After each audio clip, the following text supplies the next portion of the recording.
Welcome to Treasure Talks. Today I've got Dean Howell, Raw Sport owner and vegan athlete. Thanks for joining, mate. Good to see you. Appreciate it. Yeah, thanks for having me on. So we've been trying to organise it for a bit. I've got loads to ask you to do with the Whole Foods company that you've got. And I also saw that you was offered $1 million, which we'll get into that. But obviously that company has become a huge success. We also want to take it to how you started on the sort of nutrition journey. How did that come about? Because you're an ex-pro footballer as well, aren't you? Yeah, that's right. Yeah. So I've always been health conscious. I've always been a guy that's questioned, the narrative on nutrition, dairy. I always like to think I was healthy. So 1920, I had basically so like before that, I lost my nan to breast cancer, and I was really close to her, and that triggered something inside me to delve into why, how type thing. So I looked at nutrition and the causes, and obviously it's lifestyle, and obviously moving on now. There's obviously a myriad of reasons potentially why that happened, genetics and all that type of stuff. But in that particular time, it took me down the nutrition path. So I just, did a lot of self-research, went to some seminars, and I tried plant-based, and it really kind of resonated with me. Well, after probably like a year, I was doing all the alternative meats and stuff, the soya, and then I wasn't really feeling good on that. So I was like, surely there's got to be more to this diet than the commercial, processed fake meats type thing. So, I just did more delving, and I just kind of find that aligning with natural foods as that symbiotic relationship with you and nature internally, and health and mind, spirit, everything, is a whole shift, is a whole lifestyle shift. So it kind of led me to that, and putting faith in nature and harnessing the nature of plants, that they come in perfect ratios that's needed for the body to thrive. It's hard to replicate that in a lab, in my opinion. Synthetic and stuff like that. So yeah, that's kind of how it all started, really. Yeah, because I think I remember seeing you on Instagram, because you also own Revolution Foods, and I was looking for whole food supplements and things like that. And a lot of your posts then resonated with me. That was like my early journey of like sort of looking into the veganism thing, and it just blew my mind, because you're always told, aren't you, like when you're younger, especially from like the sort of culture I'm from, and the sports, that like you need meat to be able to perform and things like that.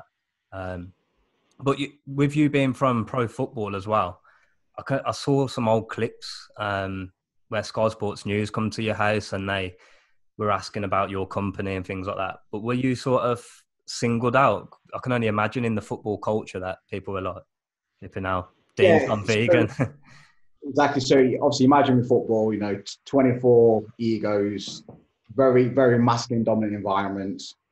And obviously me looking how I look and stuff like that, come in and, only eating plants. So yeah, there was obviously a lot of skepticism because it's different. People obviously always question, and I don't know, I wouldn't even say fear, but, always kind of fear what they don't understand. And I wasn't really scared. It resonated with me that much, and I felt that good from doing it. I was happy to take the banter. It was nothing. It was nothing malicious in the early days. I mean, I played for a manager, Steve Evans at Crawley, who was great.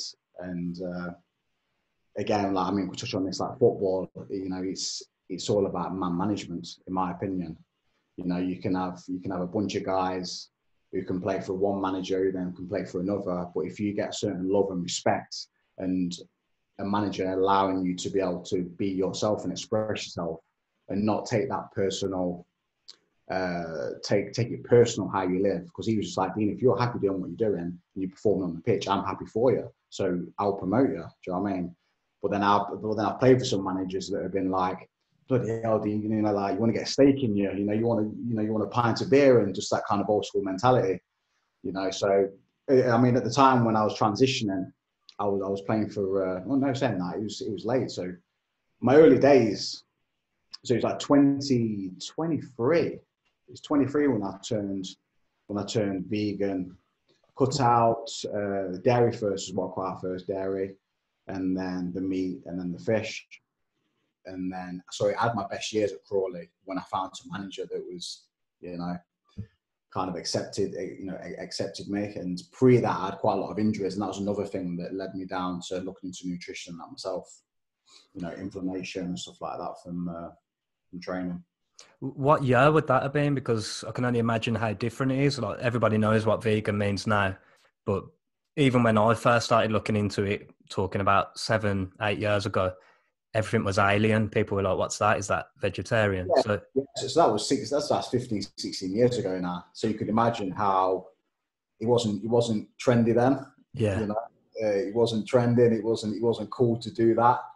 It just hit me, and it just resonated with me. It's just a time in my life where it come into me. Obviously, I lost my nan. I wouldn't say my nan was a reason for that. I was really close with her, and I'm just being the person I am. I always question things. So it was obviously brutal watching her die. It was traumatic over the 4 or 5 years that I seen her go through chemo and all that type of, she had a breast taken off and cut all her lymph nodes out, and then it actually took me down the whole cancer treatment. Like, looking at that, it's so, like, it's brutal.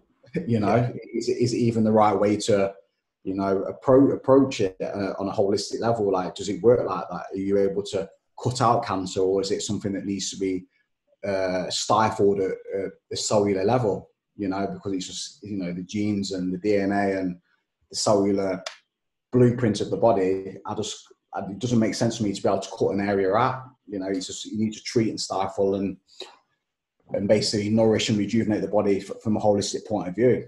I don't think there's any cutting corners. So, and then seeing how she died, it was barbaric. It was brutal. It was traumatic. It was just weren't humane. It wasn't natural for me.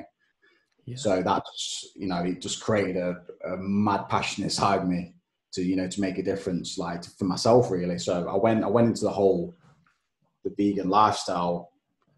Would I say on a selfish point of view, it's all for health. It wasn't really, I didn't look at it on the sense of, I'm going to go vegan because that animal's not going to get hurt. It was purely for self-health.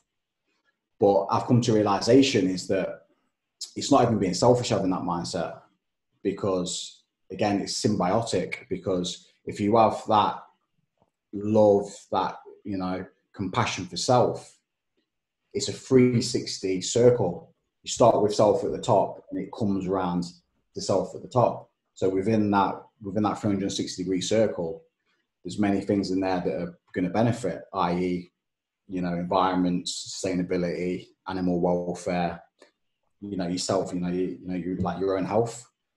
So for me, it's just a different perspective.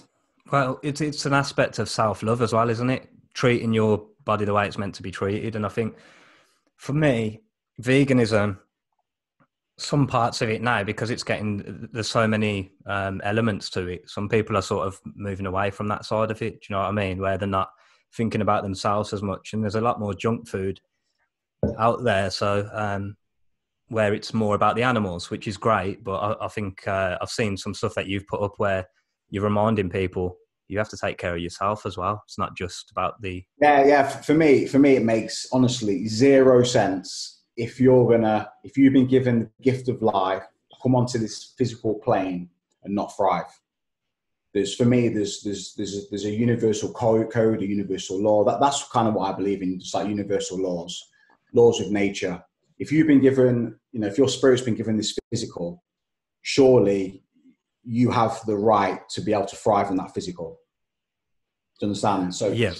It's finding a way of thriving in the physical and not being detrimental to the planet and the animals, if that aligns with you. Some people, it doesn't. Some people believe animals here to be killed, blah blah blah blah blah, and that's fine. Some people probably don't thrive on a vegan diet for whatever reason. I've seen and know people that have, on paper, have done it right, but it's just not been for them.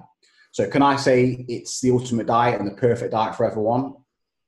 Politically, like, for me to be politically correct from a vegan standpoint, I should say yes. But realistically, from what I know, it's not.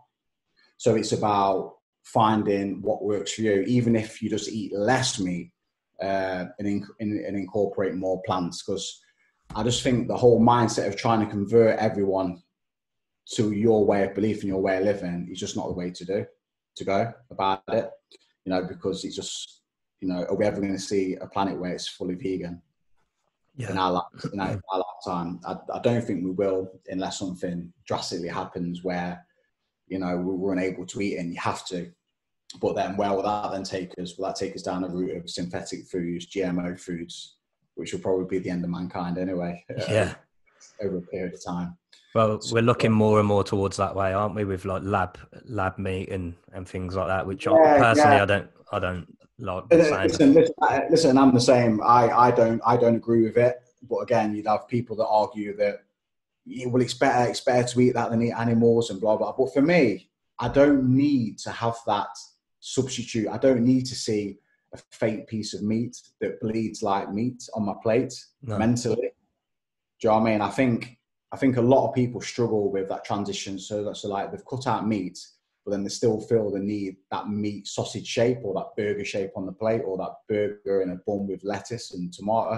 Do you know what I mean? And it's like, I just don't need that. So I don't need that gratification, that mental stimulation from that. I don't need a fake meat that bleeds, that replicates, raw meat.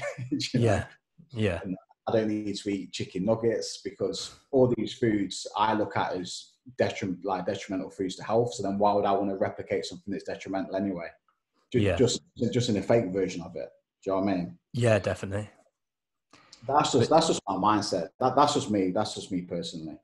Yeah, because when I spoke to you before, you've mentioned that you rarely sort of go outside of whole foods. So is that still how you live today? That most of you don't really do any of the junk foods whatsoever? Exactly. Yeah. I just listen. Like, people probably listen to this. This guy needs to get a life. This guy's boring. Like, this is the guy who lives in an unsustainable way. But like, I've got myself to a place where I really don't want or crave anything like that. People say, "Oh, I have a bag of crisps," or, if I do eat crisps, I'll go down, like an healthy alternative, something that's, baked or coconut oil based or something like that. I don't really buzz for putting in foods that are not going to serve me. Yeah, I get that for sure. And you mentioned about injuries earlier, like playing football. What improvements have you seen from just changing your diet overall and being more sort of? Well, I suffered a lot of inflammation, like growing. I've had double hernia, left and right abductor releases. Obviously football strenuous, and I think there's an element of not being conditioned core wise. I just think the old school mentality back then when I was playing in the 90s, in the early 2000s. Sorry, was it when I retired? Retired 2013, was it? So yeah, it's a little bit more holistic now. Even in football, a lot of people are more conscious about the nutrition and the preparation. Yoga, Pilates, core work, core stability work. So I think the element of me just going into it when I was younger, in my early 20s, not really having a strong core, and just basically playing football and loving football and not really conditioner. Because I'm a fast twitch fiber kind of guy. So I'm, the way I play and I'm dynamic, I'm pretty prone to that type of stuff anyway. Yeah. So an element of, I think, was diet, an element of was just not being conditioned enough for the stress I was putting through my body. You on Instagram, I think your tag is The Real Health Coach. Yeah. And there's a lot of information on Instagram. It's hard to know what to look for sometimes, but you put some good information out there about, your routines and stuff. So I want to get into that a little bit in terms of like what you do day to day to keep yourself healthy. I hate the word hacks, because hacks, it sort of implies that there's a shortcut to this, and you're an example that there's not. But what kind of is the things that you do each day that you think are that important that everyone should do? Yeah, so going back to your question before, so like this adding certain superfoods and herbs to my diet, changing my lifestyle helps with that, with my inflammation recovery. That's obviously why when I started doing it, I just felt the difference. I couldn't really turn back because everything there was physically and mentally. I could feel it and see it. The difference in it. But yeah, I try and live holistically. Essential oils, red light therapy, hot and cold showers, do a lot of stretching, breathing exercises, you know, just taking time to reconnect, you know, with self really. You know, What's the red light therapy about? Because I've been looking at this a lot lately. Are you feeling the effects of that? yeah, as you may know, I've been wearing, you know, like the blue blocking lights and Oh yeah, stuff like that for many years now. I'm doing cold showers, and yeah, it's like the red light therapy, you know, it helps boost the melatonin, it helps collagen production, curbs inflammation, you know, because obviously on the spectrum of light, blue light is stimulating. So when you wake up in the morning, blue light isn't bad because it's actually what wakes you up and what sets the, you know, circadian rhythm going. And then in the evenings, you want to be going more red lights, dark lights, turning the, you know, like the blue light off and stuff, because it will stimulate the pineal gland, which, you know, produces melatonin. so the blue light's usually on devices, isn't it? Like the laptop and phones Yeah, and stuff. exactly. Yeah. So obviously now we've got all these smart TVs, LEDs, you know, for some reason we've gone to LED lights. Yeah. And this is just all causing carnage really on the circadian rhythm, because it's blue lights and like blue light spectrum. It just stimulates, like say, your pineal gland and stops you from producing melatonin, you know, which is, you know, the sleep hormone and the hormone that you need to recover through the night.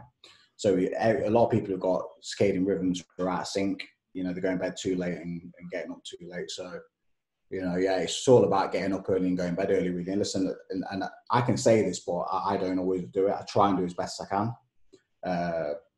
But I'm aware of it, and I'll always wear my blue blockers at night, and I'll try and mitigate certain things, you know, when and where I can. So Yeah. And the blue blockers are just basically glasses that shut out all the blue light. So you just put them, because I've not bought any yet, but I've seen that you've got them. And yeah. I think if you're going to watch a lot of TV, and people work at home now, especially more so now, people working at home in the evenings and stuff. You know, anything past, I mean, now with it getting darker, really, you want to be wearing them as soon as the sun starts going in. Yeah. So anytime from 5:30, 6:30, 7 o'clock, you want to be wearing them really. Yeah, because if you want your body to recalibrate and want to heal, right, you know, like, and kind of rejuvenate. I know certain people do nights, and to be honest, that's probably not a really good thing to do, because No. you just your whole circadian rhythm, and you really like you won't be producing melatonin, which is, you know, not good. So you have to like import, you know, so that means you have to like take mushrooms and chaga and all these melatonin producing foods, more so if you know, like you do work nights and stuff. How more sort of conscious of health are you now that you've got a son? Does that change your mindset with it at all, or do you try and sort of incorporate things for him at a young age? Because it's hard as well with kids and with the way you know, a lot of other people live their life and how that influences them. Exactly. So me and his mom have got a different, you know, philosophy on life and what we feel he needs. So, you know, I've come to a place where I don't want to battle with her. You know, she obviously gives him meat and stuff, but, you know, she sources, I don't know, on paper, the best quality meats, in the sense of how the animal's been reared. Listen, take away how they're killed, because you can't really, there's no real humane way of killing an animal, but in the sense of when it's living, how it's bred, how it's fed, you know, the quality that there's, you know, to minimize disease and antibiotics and all that type of stuff. You know, she spends quite a lot on that. So on that side of things, he's getting the best is what you can get on that side of things. Yeah. She feels that he needs it. I can't really say she's right or wrong, to be honest. I was brought up on meat, and, you know, I've done all right. I don't know if there's been enough people, especially children, to prove that being on a solely vegan diet, you know, they can thrive, they can get all the fat soluble vitamins, nutrients, blah, blah, blah, blah. You know, obviously Dr. Weston Price, he's done all the stuff on omegas and DHA and all that type of stuff. And if you lack certain fat soluble vitamins, it can cause detriment, you know. So there's always that to be, there's always there's always that to consider. But also, I don't really want to push my ways onto him. It's his journey. So I'm sure once he gets to an age where he can make that decision for himself. I mean, he's only 4 at the minute. Yeah. So, yeah, I'm sure I'll support whatever decision he wants to make. I'm not going to judge him or hate him. He's my son, do you know what I mean? So it's all about perspectives, and everyone's here to thrive and to live. It's all their experience. So no one can really judge or push their ways on anyone. It's all about just doing what's right for you.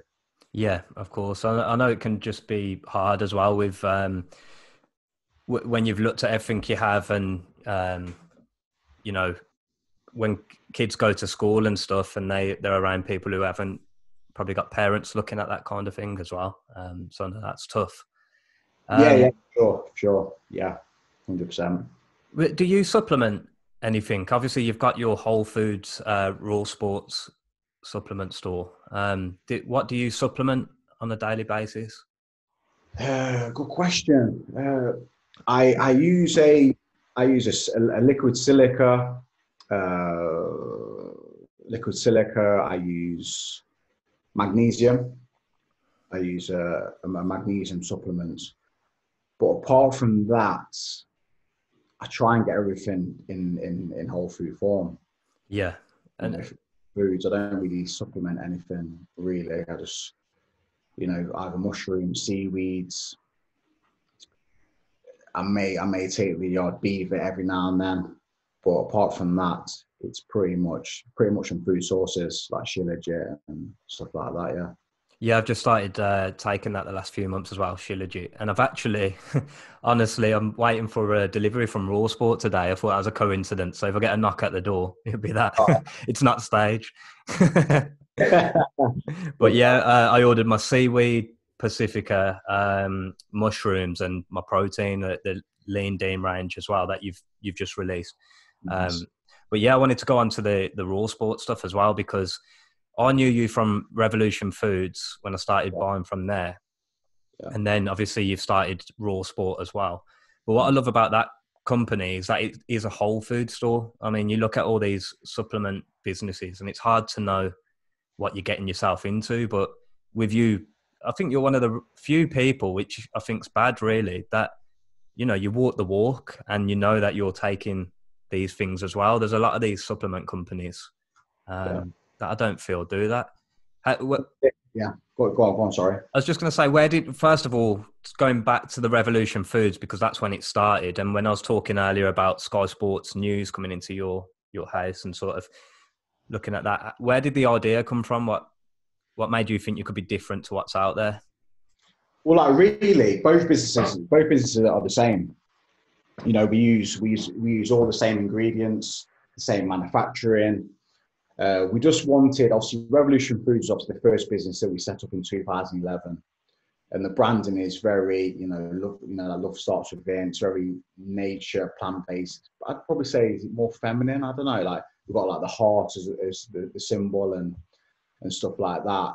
But we just wanted to bring something a little bit more aggressive, a little bit more sporty. Yeah. So Raw Sport was something that we've been speaking about for the last 5 years. As a brand. Yeah, because it's a lot more athlete-based, isn't it? Where you've got the likes of Harlem Eubank, and you've had a lot of other people associated with the brand too. Yeah.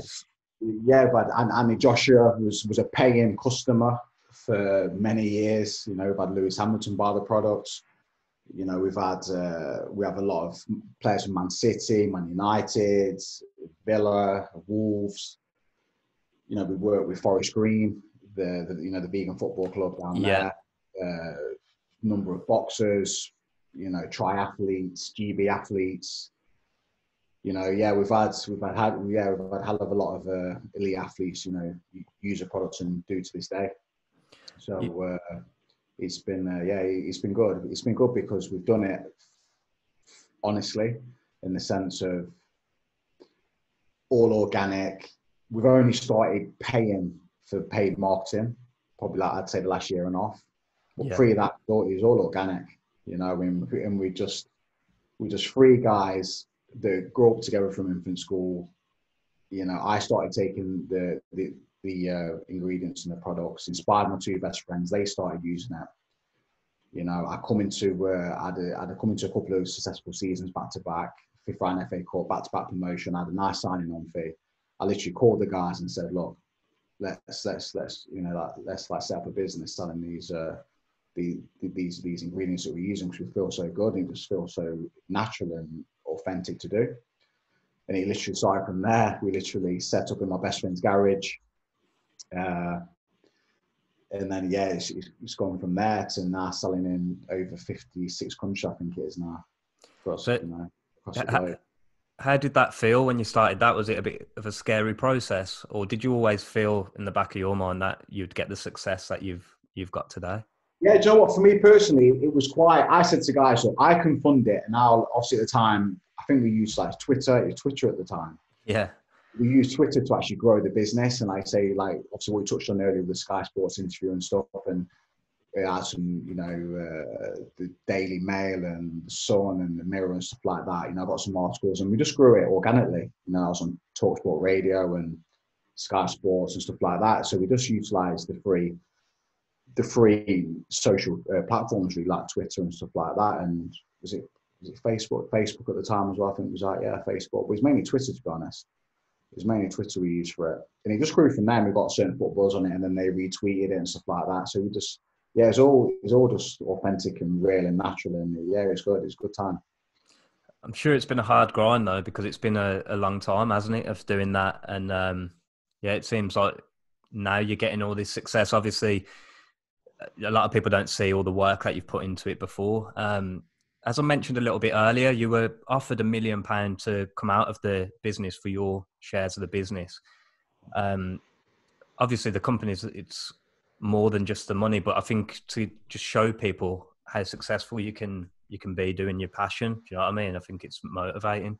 Yeah, definitely. Yeah, obviously, I sat down. I mean, in my head, you know, I was never going to accept it. But Yeah. I sat down. I spoke to my mum and dad and said, look, on paper, you know, because I've got such a big ambition for this business, and I want it to be like the Nike. I want it to be the Nike of, you know, the plant-based nutrition, but also by doing it a certain way as well, without selling my soul, without selling the ethics of the business.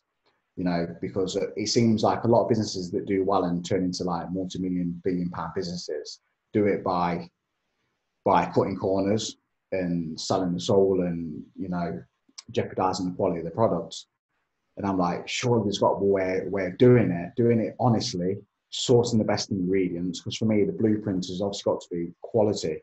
Because if you ain't got quality and people don't feel the benefits of the products, how are they going to rebuy it? You can't really grow a business off products that are not quality, in my opinion. You know, so I just want to do it the right way and create a monster of a business, but ethically and sustainable and honest.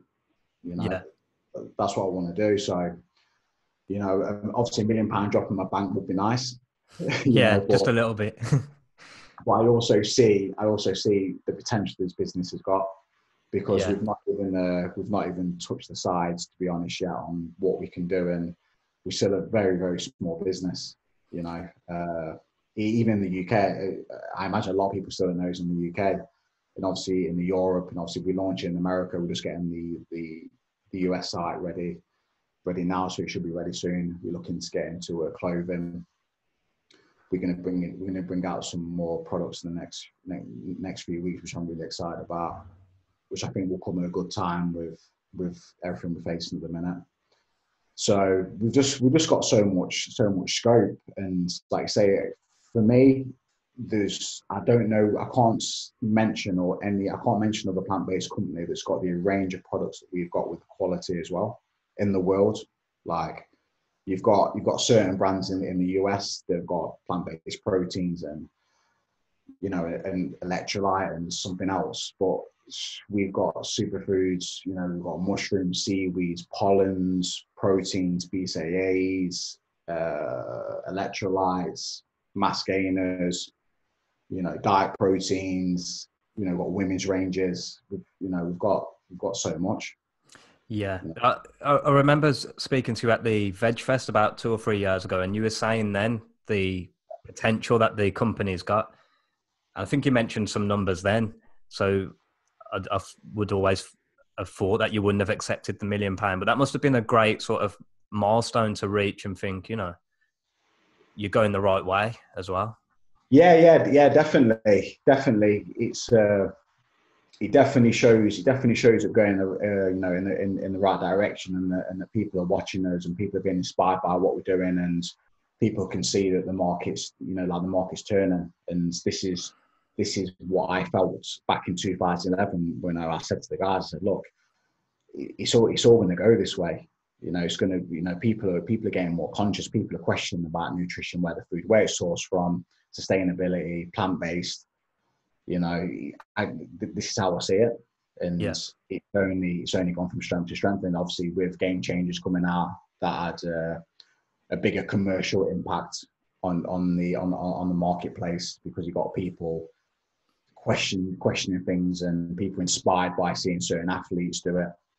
And I think, and it's like, once you get enough people talking about it, human beings for some reason, they've got that herd sheep mentality where they just follow. Yeah.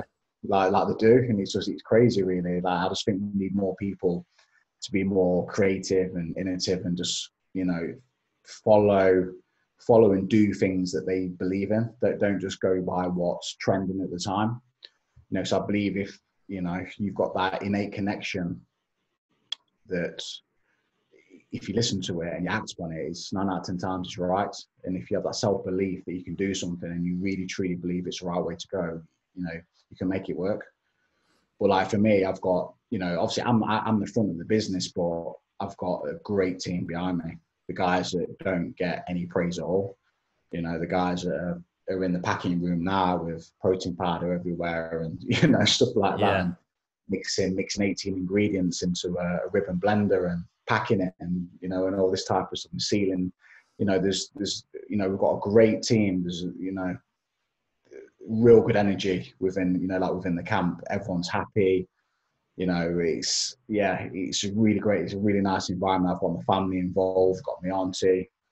I've got my mum and dad making samples, and it's just great. It's a proper family business. Like my Gareth, his wife's involved, and Brian's partner, she's involved, and it's just great to be able to create a business with like family and friends as well. Yeah, it's good to see. It's good to have seen you go from strength to strength, and like you say, it's staying, like, ironically enough, organic, because you got the organic reach. You've got real faces to the brand. You're using it yourself, so yeah, it's nice to see that as well. Yeah. I feel that's important, that the owner, the founders, are living it. Because a lot of people hide behind the brand. Like, a lot of people don't know who own this company or own that company. A lot of people get into it because it's they just basically see a business opportunity.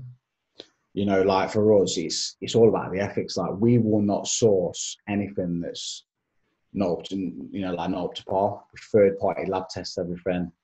We buy ingredients that we can source elsewhere cheaper, but we'll go for the premium one if it shows to be better quality.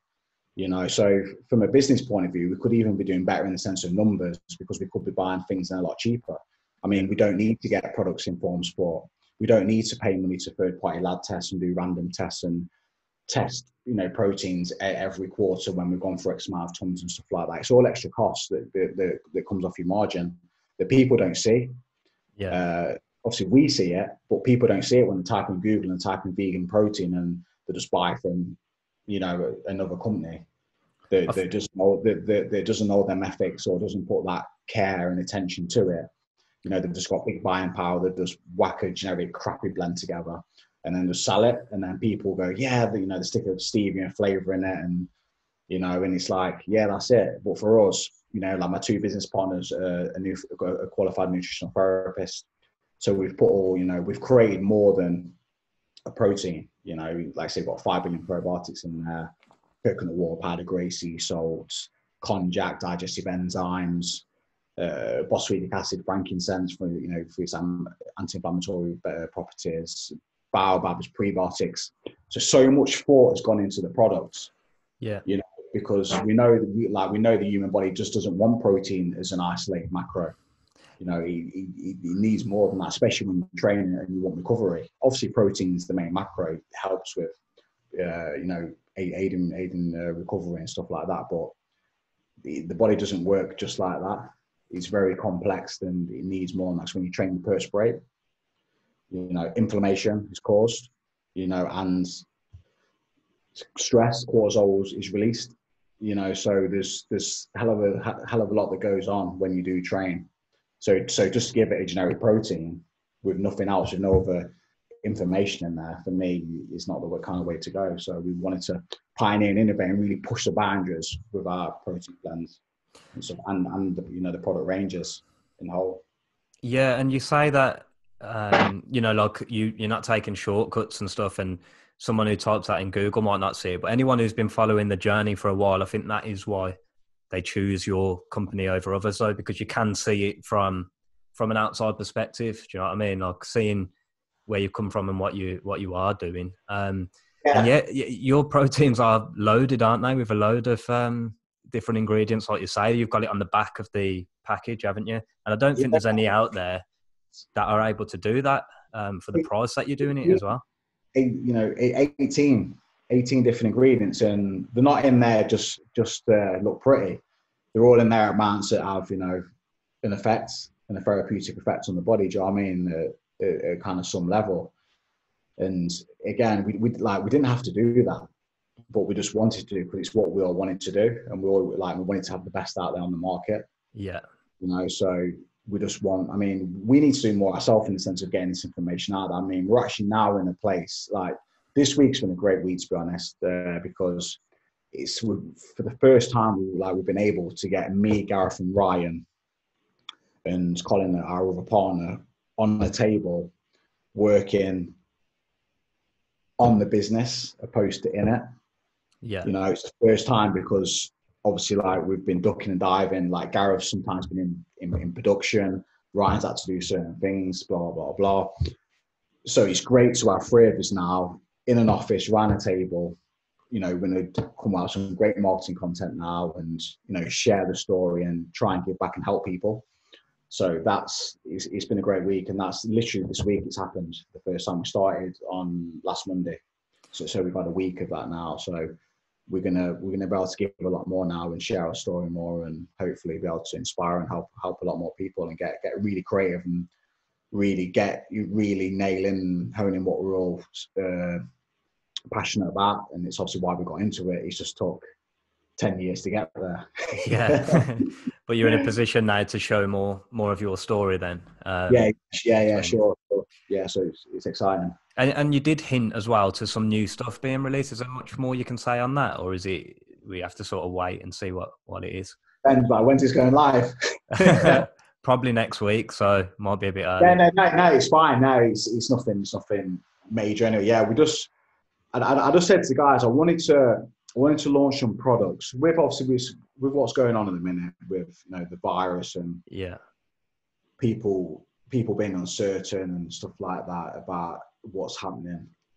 I just think to give yourself some power, you know, just focus on your physical and mental state, you know, and just honing on that, because everyone's been given so much information, true or false, who knows, you know. But I just think focus on what you can control and arm yourself and just build that immunity. And, you know, so we're bringing out a vitamin C product spray,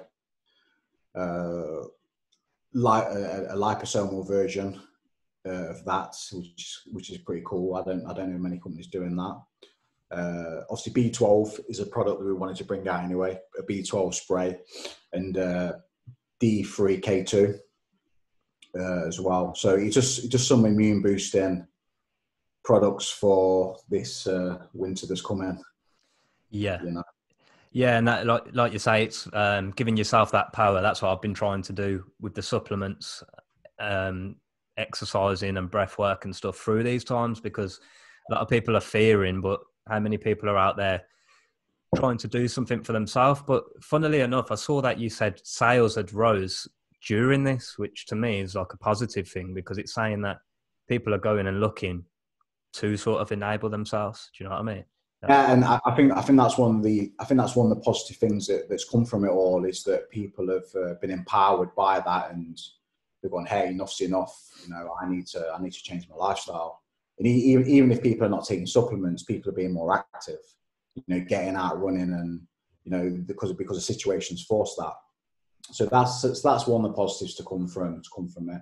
But I think it's really important to take time out just to center yourself and just have that mindset is that we're all unique, exceptional, magical beings, organisms, that we've been given an immune system, and have that, I won't say ego and the arrogance, but have that like godlike swag about you, like just live in line with nature, you know, put good foods in your body, and no virus can affect you anyway. It's having the trust, isn't it? Because It's having the trust, yeah. I felt a bit under the weather like a few weeks ago, and people with, I don't know, when you speak to people and they're worried about you, which I get, they want you to take something that's gonna, you know, repair you within. It's that quick pill, that quick magic fix. And for me, it's like I know I'm just dealing with it. The body's got, you know, things that it does to get over illnesses, and 100%. And for me, I've always said it, building the immune system starts from a child, you know. And this is a great thing that we've done. My little boy Neo, you know, he's not had no paracetamol, he's not had no Calpol. You know, this could be controversial. He's not vaccinated, but that was mine and his mum's decision, because we've got that mindset that he's a beautiful, magical being. We had no scans in his birth. Like, we did it as natural and as wild as you could imagine. Like, we didn't we didn't know what he was. Obviously, like when he was born, obviously we knew then, but we had no ultrasound scans. We just left it in, you know, the lap of the gods, as you say. yeah. And he came out, and he was just the perfect little being. And I've got so much respect for that. So for me then to want to put a synthetic, man-made organism into this beautiful formed natural being, it just didn't sit right with me. Yeah, and it's funny how you have to say it's controversial. It's something that we should all, because fair enough if people research and that's what they decide to go for, but a lot of the time people aren't doing that research, I don't think, and they're exactly. It's a lot of people act off fear. It's fear based, not having that innate, you know, connection with something higher than the media or an article they've read over, you know, the internet or something. Like, it really does come from an innate knowing and an innate trust. And I mean, Neo contracted whooping cough. He was 5 or 6 months, and that was a little bit of a test in time. You know, like when you see a little boy coughing, you're like, bloody hell, like. And then you've got a little bit of pressure from your family. Oh, you know, taking doctors, taking this, and then we looked at like the things, we looked at the things that potentially out there on the market, like the pharmaceutical stuff, and we looked at it like, and it just didn't make sense. You know, it's like we just load up, and this is why I've got a bit of love for liposomal vitamin C, because we load them up on liposomal vitamin C along with whole food vitamin C, and he shifted it. He shifted this super quick, and that was amazing to see. And now he's in effect built immunity to that, you know, disease now, virus, whatever it is. So and that's doing it, you know, the right way. Yeah. Because if you go down the pharmaceutical route, I believe there's some it's like villi, bristles on the lungs, and if you take this certain product or what we got recommended to take, it can affect that. Then he doesn't create, you know, the immunity, he doesn't create the antibodies. So at some point, he could probably get whooping cough again. But now we've done it the natural way, doing it right, just giving him like the right foods. On paper now, he should never get it again. Yeah, It's a much better way to do it. And with pharmaceuticals, usually there's a lot of knock-on effects that we don't see as well, or we don't even understand. Yeah, exactly. Yeah, because potentially it can treat that, but then cause issues in the guts and stuff like that, causing gut dysbiosis and a bad gut drain. If you've got bad guts, it can then lead on to like leaky gut, and then it can lead on to intolerances and all this type of stuff. Because your blood-brain barrier is not developed to a certain age, so that's why again vaccines, I'm not really a fan of putting something into the bloodstream when it's open for attack. At least if you're going to do something, at least wait until they're 3 or 4 years old so that blood-brain barrier is developed. So if anything untoward is in the vaccine, you can't bypass the blood-brain barrier. And then there's obviously the argument with autism, and people argue it's not through vaccines, it's not through that, but there's definitely something causing it because we've seen a dramatic rise in it. So, and the correlation of vaccine and vaccine concoctions and autism runs parallel. So for me, there's definitely something in that, so yeah. But yeah, it's just living in line with nature and having that trust that we are magical beings with an immune system that's here to face bad attacks from viruses and bacteria. And look, we're not always meant to be ill, and it is fine to be ill, and it is fine to get the flu, and it is fine for your body to ache, and it is fine just to go to bed and sweat it out in bed. And back in the day we used to drink Lucozade and like if I was ill as a kid. Yeah, same. no paracetamol, like Lucozade, even if there's the right thing to give you, but we did it. Drink water, like you're more drawn to soups, like liquid-based foods, and just rest. And it's just the way of your body saying, just chill out, just take 3 or 4 days off, sweat it out in bed, just let your immune system recalibrate, and all is well. You've then built antibodies to that seasonal flu that's attacked you that year, opposed to having a jab with something that's been made in the lab and they don't even know what they've made in the lab because flu and all these viruses mutate. So how can you predict what strain the flu is going to be here this year? It's always mutating, so yeah. And this is what we're hearing now as well with potential vaccinations and things like that. And it's been a crazy year. But I just wanted to ask how you've been coping mentally with that. Is there things that you do to make sure that you stay mentally healthy during this? Because for me, I'll try and take not too much notice of the fear and stuff, because the media has been like terrible, I think. I was actually, I graduated in journalism, funnily enough, and this is the sort of reason I came away from it, is because it's just a lot of fear mongering and things like that. And even though I don't take it, I don't watch the news like a lot of people, I still feel that there's that subconscious of everything going on at the minute, and you have to try and stay active and stay mentally healthy. I was just wondering if you've done anything. Yeah, it's a very testing time at the minute, in the sense of what the media is giving out, because if the media and all these shows and stuff and these daily programs are at prime time, we're giving something positive, because there are many positive cases and scenarios out of what's happening at the minute, like many more than the negative, believe it or not.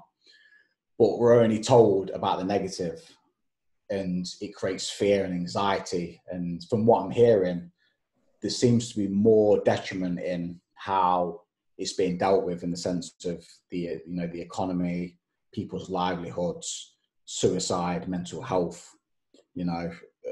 More than this for me, of a little bit of a more aggressive flu, in my opinion.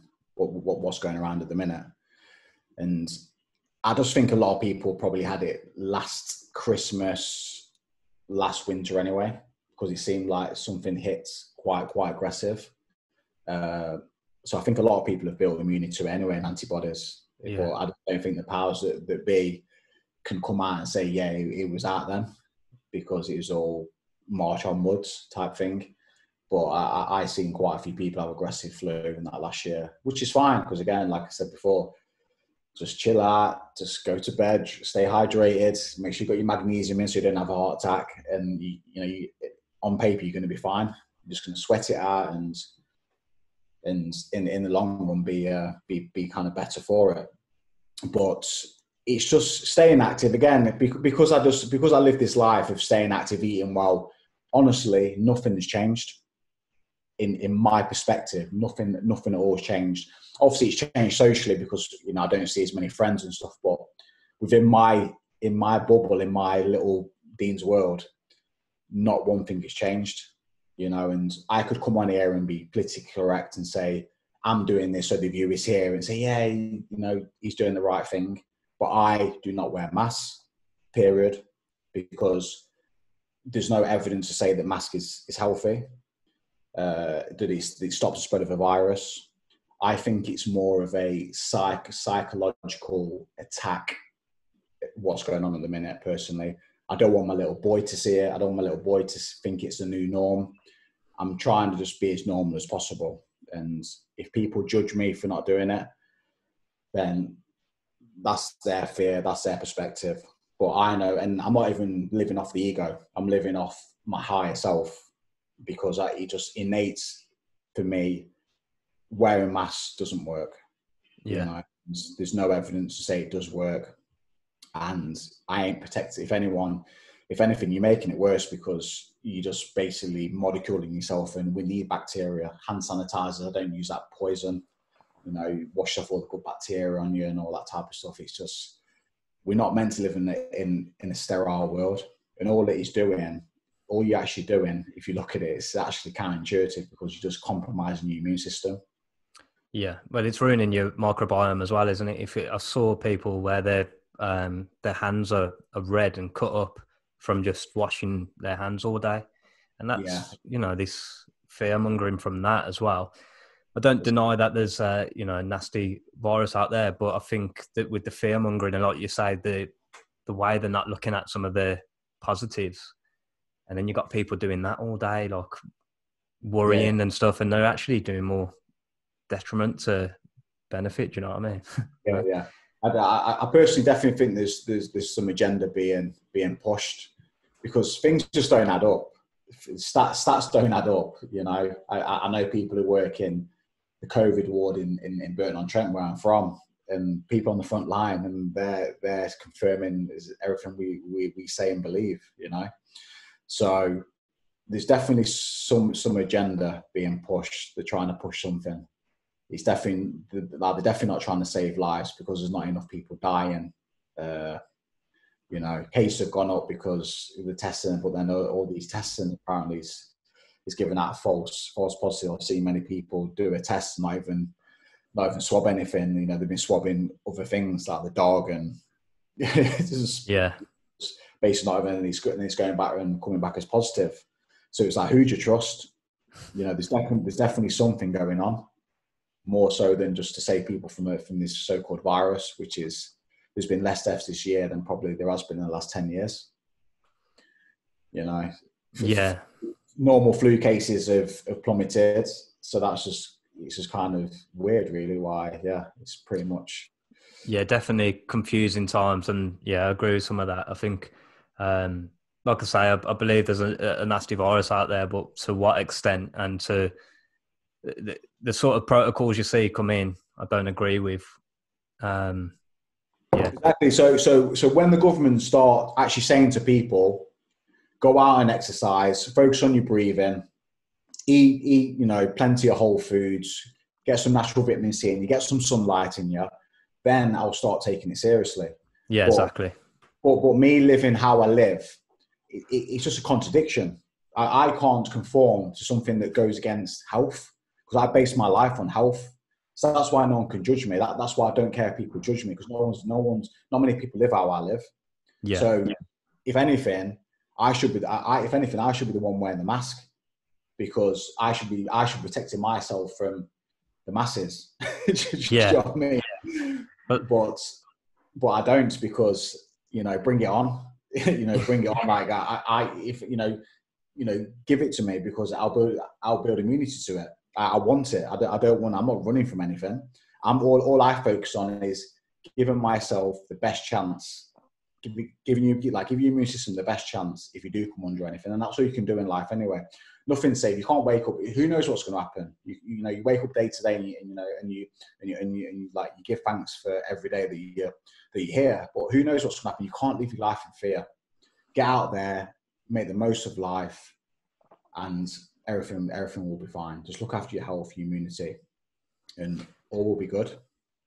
I think that's a good way to round it up there as well. And I think I'll be looking out for the new supplements that sort of correlate with that as well, because I have read a lot about, vitamin D3. And also I'm aware that when doing that, you should have K2, shouldn't you? Vitamin K2. You said you're doing the mixture of that. So exactly. Yeah. So we're bringing out in the natto, the K2s are MK7 in a natto form.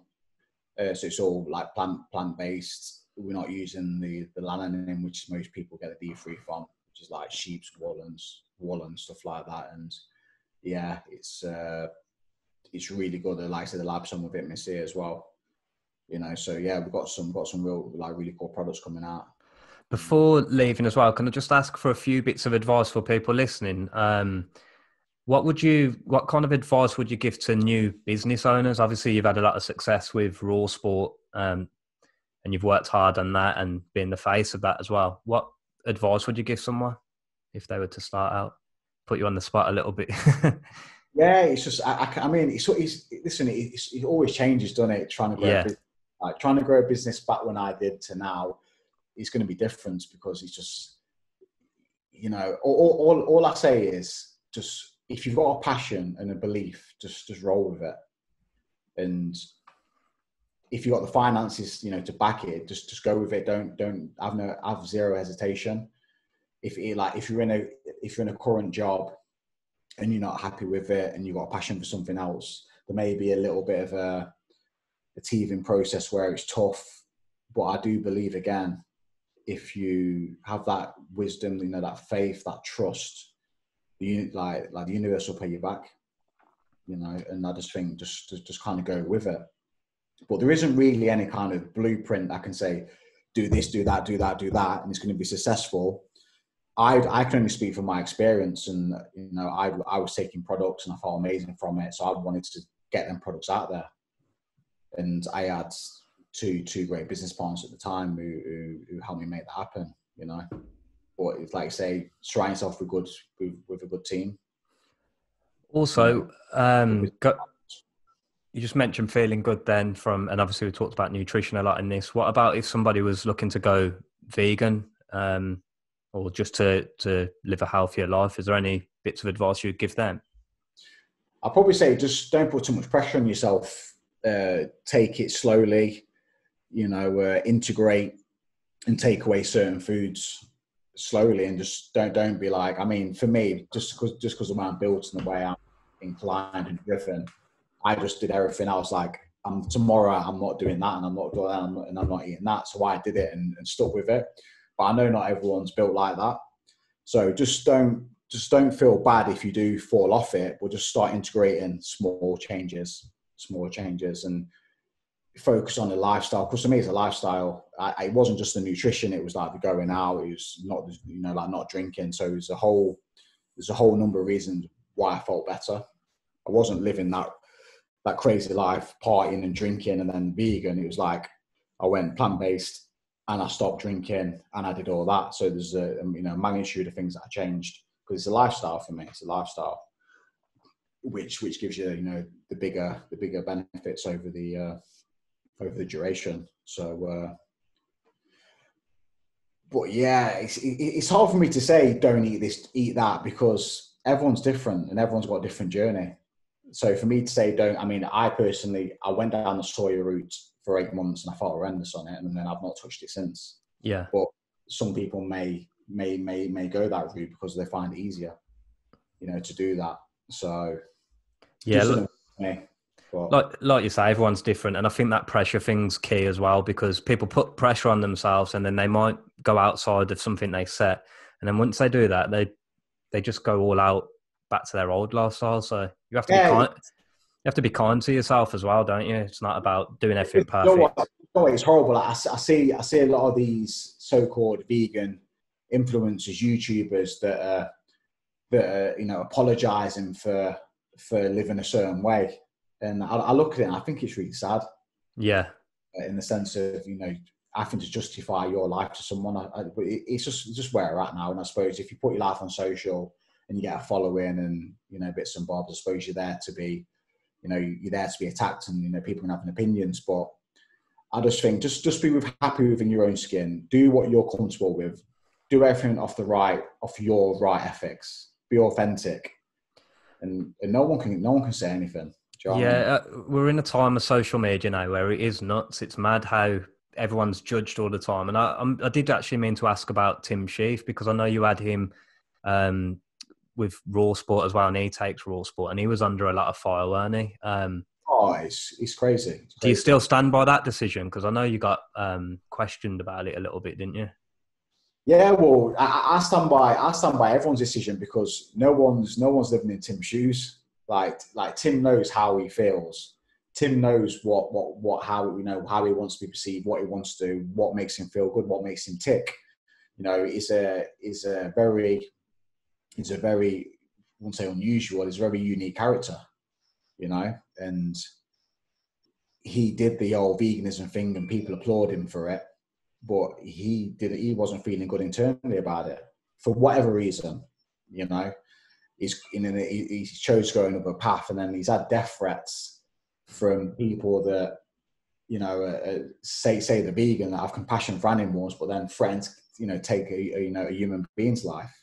So I see a massive imbalance, you know, like within that, massively. And Tim's a friend of mine, and I wanted to get Tim on board because it was because for me, I don't just want to appeal to vegans, because the foods we do are for everyone, and everyone will feel the benefits from them. So why just target a smaller audience when you've got the whole world to go at? So having people that are ambassadors that are vegan, non-vegan, for me are great, because if Tim can inspire someone to go more plant-based, or to use, you know, a plant-based protein over, let's just say, I don't know, whey protein, for example, which is, you know, full of crap. It's, you know, it's an allergen. It's, a lot of people are intolerant to it. That's a better step to help come to that end goal of sustainability and, you know, and love and health and compassion in the world, more so than not. So by him still consuming meat or eggs or fish or what he wants to do, but he's helping someone consume more plants and plant-based supplements and whatever, proteins and whatever. For me, it's only a positive. I just don't see how that's a negative. But us as a business got a bit of flack from it. Yeah, I remember seeing it, and I agree. Really, like at the end of the day, that's Tim's decision. I know, like that his decision didn't affect my life, so I'm like, you know, he can carry on. And if you're watching his journey, that's part of his journey. And then when you guys had him part of Raw Sport, I was surprised just because of the flack he'd been under. But I get what you're saying as well. At the end of the day, um, you know, whether a vegan or non-vegan buys that protein, it's a plant-based supplement. That's only good for their health, and also the plant-based movement anyway. Yeah, I'd see it. I see it as a big. I just see a lot of it as a big contradiction, you know, because it's a little bit bullyish. It's bullying. It's because a lot of vegans will shop at Sainsbury's, Tesco, will buy from these big corporations that are not got any of that compassion in them at all, you know. So for me, what's the difference? Yeah, There's yeah. there's no difference, you know. It's And just, I don't think it's a vegan thing, is it? It's just the world we're in now, like you mentioned earlier. And I think with social media, it's just there's enough people out there to speak negatively and point fingers at people. yeah, and exactly for me, and it's just like, because being the founder of the business, obviously the ethos of the business can be driven. I obviously have a big say of this business, and because I'm so comfortable in myself, it doesn't really affect me what other people do. Do you understand? Because again, if I want to be politically correct and do things as I suppose your modern day vegan would want it to be, I don't think we'll be doing as good as we're doing. And I don't think we're to be reaching out to as many people and having an impact as we are, like saying 56 countries across the world. So for me, you just have to, like, as long as it's right with you, and Tim being an ambassador, I mean, to be fair, like he's not even really doing much for us anyway. Yeah. He just uses a product, and that was it. He just wanted to, like, tell people, like, his story, and that he still, even though he's not vegan, he still uses our kind of products. But it's a bit of a shame that we get flack from vegans for all the work we've done and creating the amazing products we've created. And vegans we had some messages, if you're supporting Tim, we're never going to buy from you again. And it's just like, it's a little bit sad. Yeah. Yeah, it is. Definitely. But there's definitely an imbalance in it. And it's a very personal, and it's a little bit fake, like the whole agenda, the motives behind it. It's like, look at what we do. Like, look at the care and passion we put into our business. To the end goal is to deliver a clean plant-based product. We're not really here to make friends. It's just, we're like a bunch of guys that want to give everyone a clean product, clean products, and that's kind of it. And to get judged by different categories of people that, because they eat different foods and believe in different things. It's like my mum and dad are not vegan. So it's like, do I turn my back on my mum and dad? Do I turn my back on all my family, and my friends, and all my teammates, and all the customers that are not vegan? Do you know what I mean? It's like, I think that's the perfection thing out there nowadays on the social media and stuff of this is the way, but things aren't that cut and dry, are they? And exactly, yeah. I mean, like, we're actually in the process of doing a survey, and I'll put my life on it that we've probably got more non-vegans as customers than vegans, because we market the business as health and well-being, healthy lifestyle, not just vegan. Even though we're a vegan brand, because we only make and produce vegan products, but we're a quality. People want premium quality, and the trust what we're doing about. So, I'd say there's probably an equal split of vegans and non-vegans. So it makes zero sense to me just to slag off every non-vegan and say we're only want vegans buying from us and stuff like that. Not even from a financial standpoint, but just from a living ethical standpoint. It's just not right.